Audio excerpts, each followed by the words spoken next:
Hello বন্ধুরা, আপনারা দেখছেন টেক বয় দীপ আর আমি আপনাদের বন্ধু দীপ বলছি।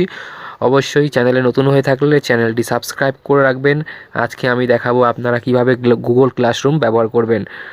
How to upload answer sheet on Google classroom.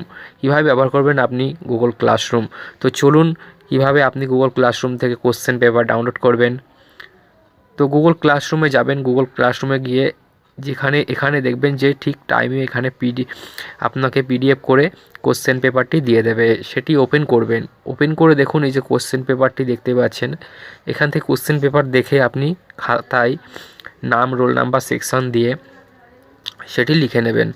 লিখে নিয়ে অবশ্যই অ্যান্সারটি হয়ে গেলে, পুরো লেখা হয়ে গেলে, অ্যান্সার হয়ে গেলে সেটা আপনি কি করবেন, এখানে দেখুন অ্যাড অ্যাটাচমেন্ট অপশান আছে।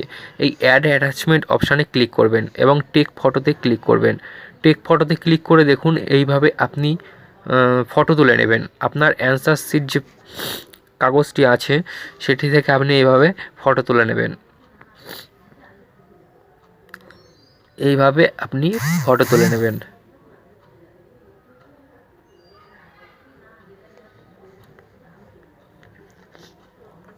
গুগল ক্লাসরুম ওপেন করার পর আপনার ঠিক টাইমে কোশ্চেন পেপারটি দিয়ে দেবে। সেটি ডাউনলোড করে খাতায় রোল নাম্বার, আপনার নাম, সেকশন দিয়ে সেইভাবে আপনি আপনার প্রশ্নগুলো লিখবেন। লেখার উত্তর হয়ে গেলে, উত্তর করার পর আপনি ঠিক এইভাবে অ্যাড অ্যাটাচমেন্টে ক্লিক করে টেক ফটো, ডাইরেক্ট ফটো তুলে আপনি এখান থেকে পাঠাতে পারবেন। দেখুন এইভাবে আপনি ফটো তুলবেন। ফটো তুলে ওখানে টিক মার্ক দেবেন। টিক মার্কে ক্লিক করবেন।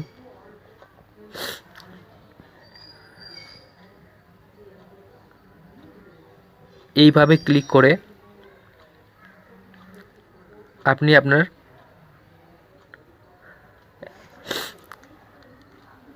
এটি জমা দিতে পারবেন।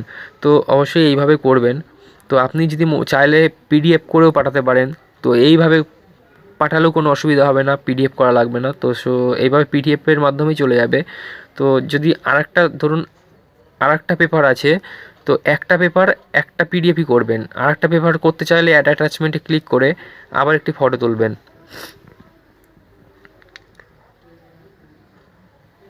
এইভাবে পরের পেজে একটা ফটো তুললেন। যদি 2 পেজ থাকে 1 পেজ করে পাঠাবেন। ধরুন আপনার 2 পেজ রয়েছে, প্রথমে 1 পেজ আপনি পাঠিয়ে দিলেন পিডিএফ করে, তারপরে আর 1 পেজ পাঠিয়ে দিলেন পরপর। যেমন আমি এপিতে একটা পাঠিয়েছি ফটো তুলে এবং ওপিতে একটা ফটো তুলে পাঠাচ্ছি এবং এটি পাঠিয়ে দেব। তো যেহেতু আমার এপিট ওপিট 2 পেজ, তার জন্য পরপর আমি 1 পিট করে পাঠিয়েছি। এখন এটা সেকেন্ড পিট পাঠাচ্ছি।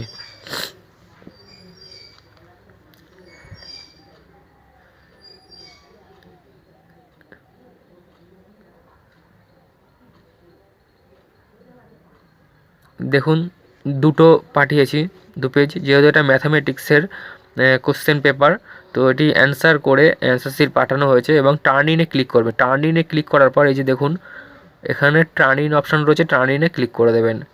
টার্ন ইনে ক্লিক করে দিলে এটা সাবমিট হয়ে গেল, ওয়ার্ক সাবমিট। তো এটাকে আর আনসাবমিট করবেন না, এটা একবারই আপনি পাঠাতে পারবেন। এটাকে ভুল করেও আনসাবমিট করবেন না, তাহলে এটা আনসাবমিট হয়ে যাবে, পরে আর হবে না। তো এইভাবে আপনি আপনার কোশ্চেন পেপার দেখে ডাউনলোড করে এইভাবে উত্তর অ্যান্সার করে আপনি এইভাবে জমা দিতে পারবেন। তো অবশ্যই যদি ভিডিওটা ভালো লাগে এটা লাইক করবেন এবং চ্যানেলটিকে সাবস্ক্রাইব করে রাখবেন।